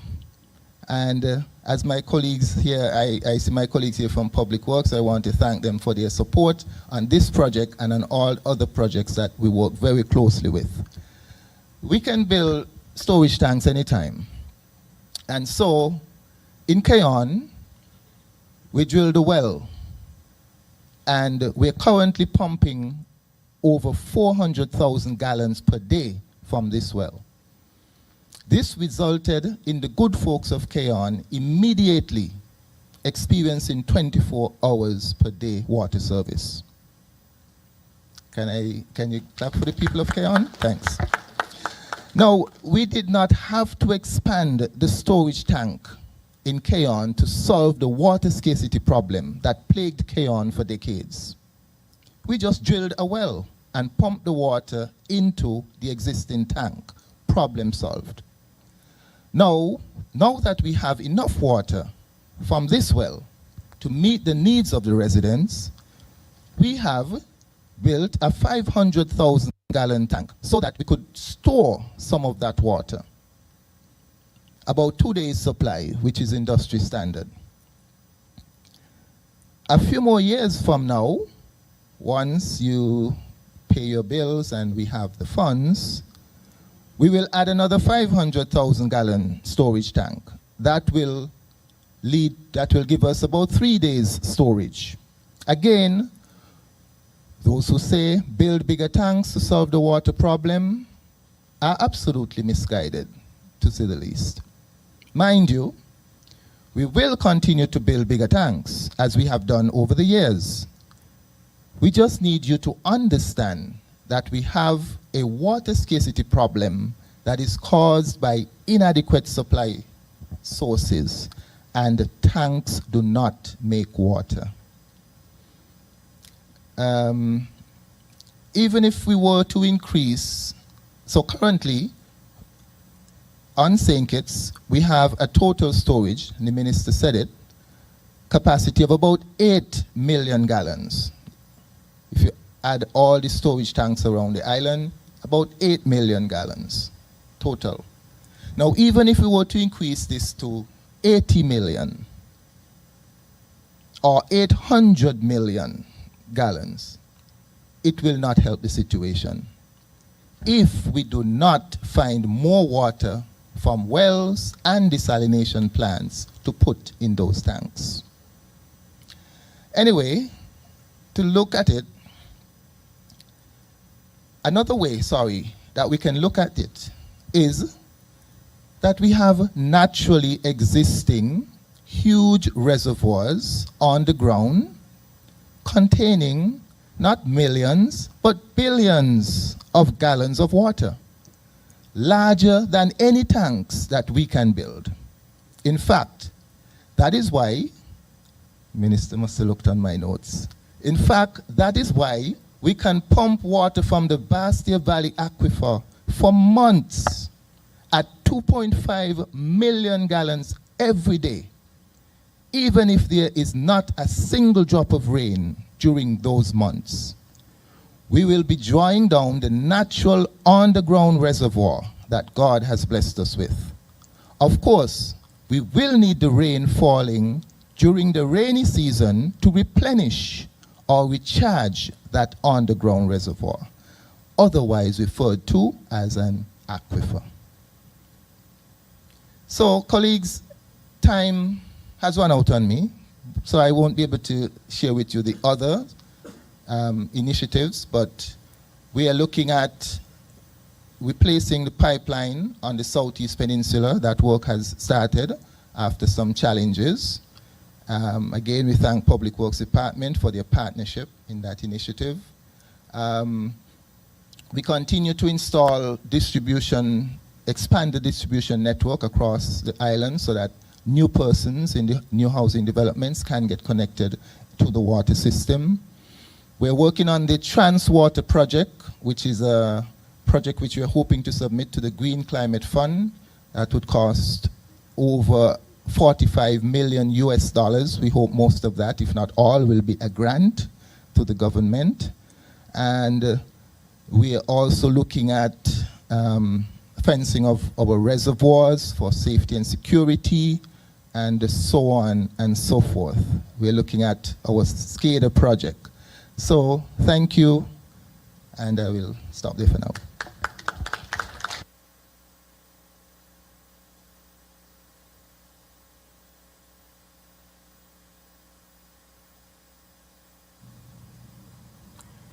Thank you, Mr. Williams.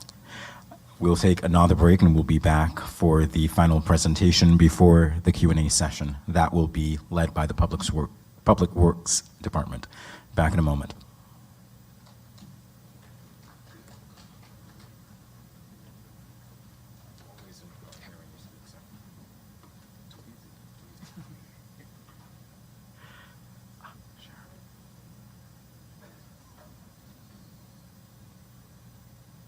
In 2025, the quarry saw one of its most transformative years.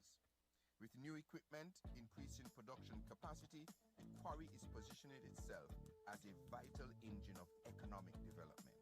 So the quarry is a major component of the public infrastructure mechanism of the government. And recently we did some major upgrades. I think the biggest upgrades we've had for decades in the quarry. So I wanted to give the people of the update on what we have done in the quarry. And so that's why I'm here talking to you. So tell me, what have we done, pieces of equipment we've gotten, and what will that lead to? Okay. So if we can start on the hill looking at the excavator up there. That's the biggest excavator the quarry has ever had, which is a 37-ton machine. The other ones are 34, for instance, that's a 34-ton. The other one, 33-ton. That's the largest one ever. And that is more optimal for the quarry operation for digging, excavating after we drill and blast.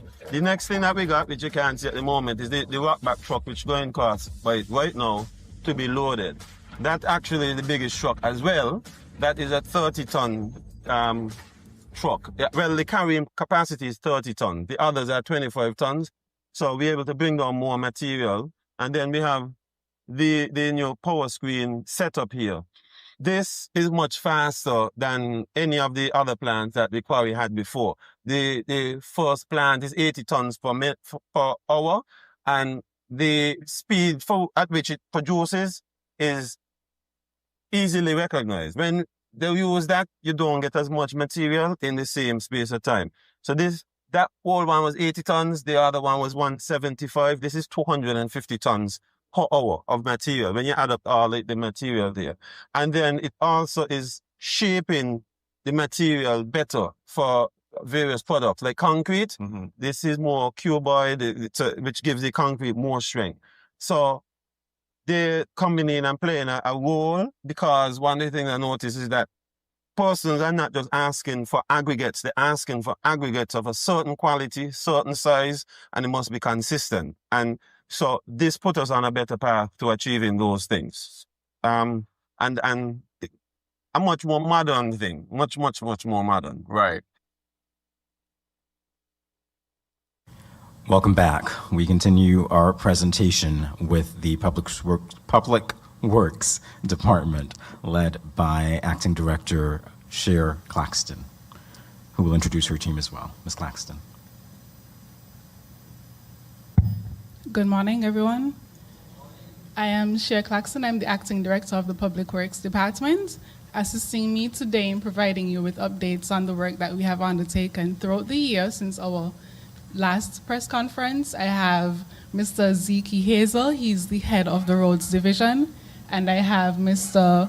Jared Joseph. He's a structural engineer within the Project Administration Division of the department. So the Public Works Department continues to play a vital role in the delivery, maintenance, and improvement of the public infrastructure throughout the Federation. Over the past several months, our focus has remained on improving our road network, maintaining and managing major capital projects, and preparing for significant new infrastructure investments that will benefit our communities. We have done so much work throughout the past year. However, for today, we will zero in or provide you with updates on 3 of our major projects, including our road rehabilitation project and the work completed to date, the Joshua Obadiah Williams Primary School Reconstruction Project, and one new major upcoming project, which I will mention a bit later. So road rehabilitation, that remains the department's or one of the department's key priorities. As the minister always reminds us, our road network is amongst the most visible and heavily used public services that we provide. So through the works undertaken throughout the department directly by the Roads Division, as well as all the projects executed through our local contractors, more than 60,000 linear feet, that's about 11 miles, of road improvements have been completed across several communities throughout St. Kitts.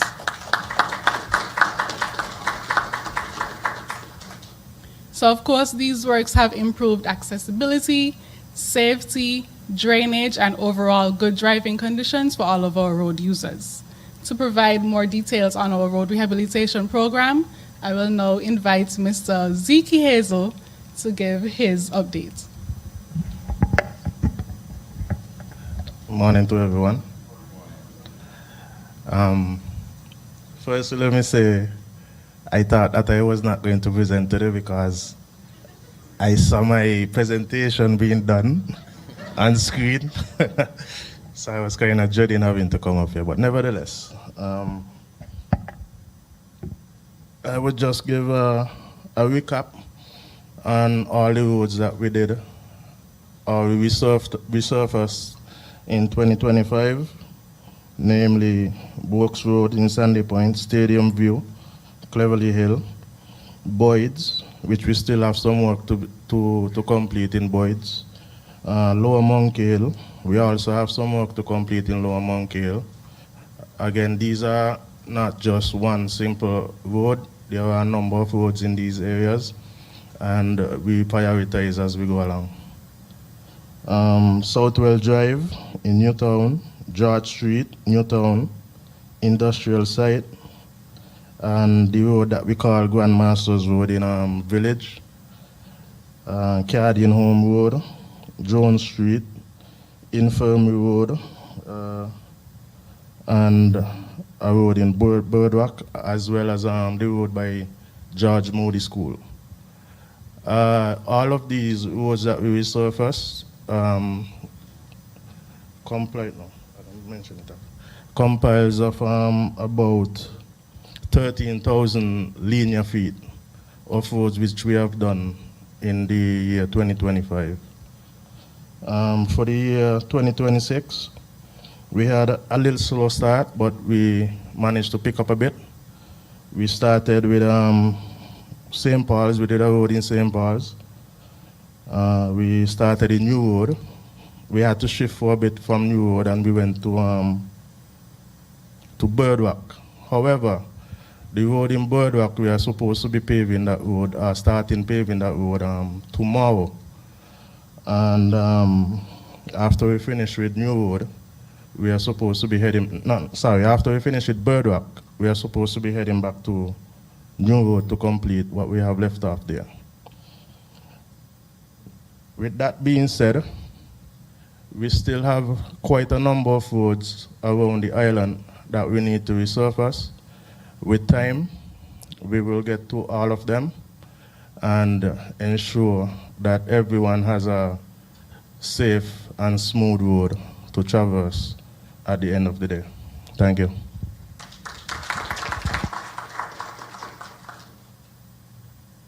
Thank you, Zeke, Mr. Hazel. Just to add to the list of roads that he mentioned, those were the asphalt roads that were resurfaced or rehabilitated within our roads division. However, capital projects or new road constructions that we did undertake throughout last year into 2026 included White House Gardens Phase 1, Shadwell East, Boyd's View, Sunset Reef Road, Race Course in Newton Ground, and Rollins Extension in St. Paul's. We have a list of roads that we are prioritizing to continue new road construction for 2026 into 2027. Once those documents have been finalized, once the plans have been finalized, then we will open that.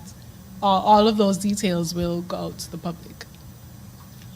Okay, so roads is one of the services that we provide in-house, but the Public Works Department is very well known for managing or facilitating the government's major capital projects, infrastructure projects. We can't go through the entire list of them, the entire list that we are managing right now. However, we will mention the reconstruction project of the Joshua Obadiah Williams School, primary school. Last year, for our last press conference, the project had just started, and as you can imagine, a year has passed and the construction works have well advanced. So Mr. Joseph will give us a few details on that project. Good morning again. So as you would have mentioned, the project started last year between June and August. I give a range because it's a unique project with 3 contractors, so there are 3 active construction sites happening at the same time. Everyone knows that the school was decimated by a fire. It would have been easy to rebuild a structure that was the same size with similar specifications, but the Public Works Department took it upon themselves to design a state-of-the-art structure to improve the quality of life of the students and the staff and the community at large in Molyneux. We took the building from a size of 8,400 square feet to a new size of 25,500 square feet, which represents a tripling in the size of the structure itself. I'll start with the teachers. We gave them a quality of life boost in giving them a larger staff room, a dedicated lunch area, and different points in this structure for themselves to have different views and different areas to just lie and hang out and spend time throughout the day instead of being cooped up in the staff area. We gave them dedicated bathrooms as well as a dedicated library area as well as a library area for the children. The children, they were equipped with classrooms that are 1.5 times the size of the classrooms that were there before, as well as state-of-the-art laboratories for them to conduct science experiments in. For the community, we provided an auditorium. It will have triple use. The first use will obviously be for the school to have their plays and their performances and whatnot. For the community, it will double as a community center. And the third use is we designed it as a hurricane shelter for when the area is being devastated. The school is fully equipped with a cistern as well as a generator for when the amenities are gone. We believe that this will not just serve the teachers and the students, but the community at large, and we hope to have similar projects in the future for the other areas.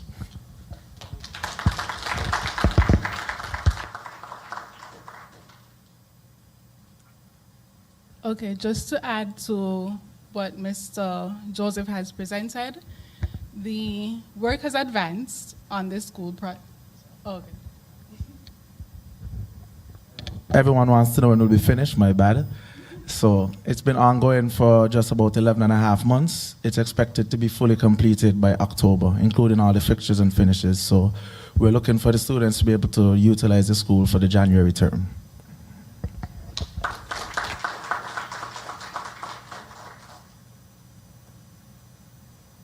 Thank you, Mr. Joseph, especially for that last part.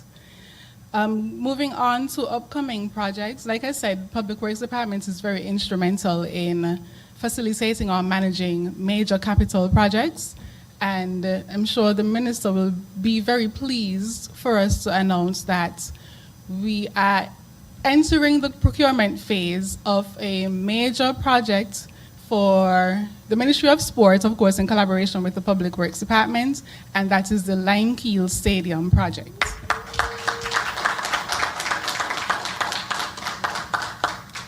So this project will enter the procurement phase this month.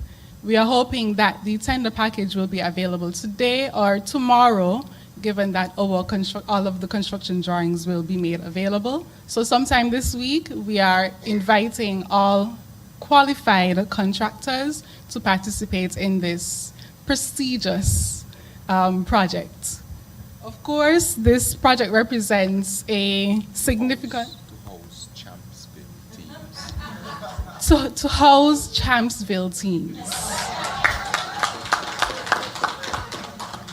So of course, this project represents a significant investment in sports and the community infrastructure. And of course, it is a great opportunity for our local contractors, material suppliers, as well as skilled tradespersons So we're really looking forward to kickstarting this project and its progression throughout 2026 into 2027. All right, in closing, I'd like to reiterate that the Public Works Department is committed to delivering quality infrastructure and improving the services provided to the public. We wish to thank our dear Minister, he's our #1 supporter, our technical staff, contractors, consultants, and other stakeholders who continue to support the successful delivery of all of our projects. Thank you very much.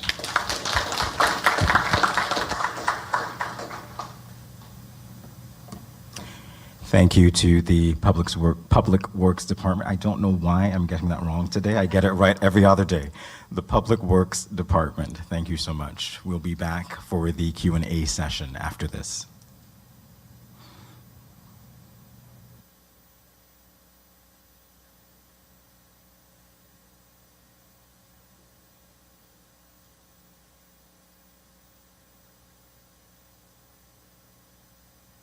Good day. Thank you for joining us for today's progress report hosted by the Ministry of Public Infrastructure, Energy Utilities, Domestic Transport, ICT, and Post. Our ministry remains committed to building a stronger, more connected, and more resilient nation. And this is done through strategic, innovative, and investment infrastructure, reliable energy service, improved utilities, and innovative technological advancement. We believe that every citizen must have a better quality of life. As a ministry, we are all about transforming the landscape of St. Kitts and Nevis. Today's progress report, of course, provides an opportunity for us as a ministry to share our progress, to outline upcoming initiatives, and also to engage our stakeholders and our public, the general public, on matters that will impact our nation's future. As a ministry, we believe that transparency, collaboration, and innovation remain at the heart of everything we do. We look forward to this progress report that is currently in progress. Thank you.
Different.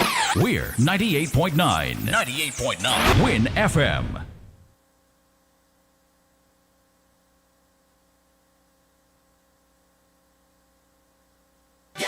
Esso Horseridge Company Limited gets it done Father's Day weekend sale and wellness fair. This Father's Day, celebrate the healthy dad who builds it, drives it, fixes it, grills it, rolls it, paints it, Welcome tiles back. it, and gets We it are done. at It's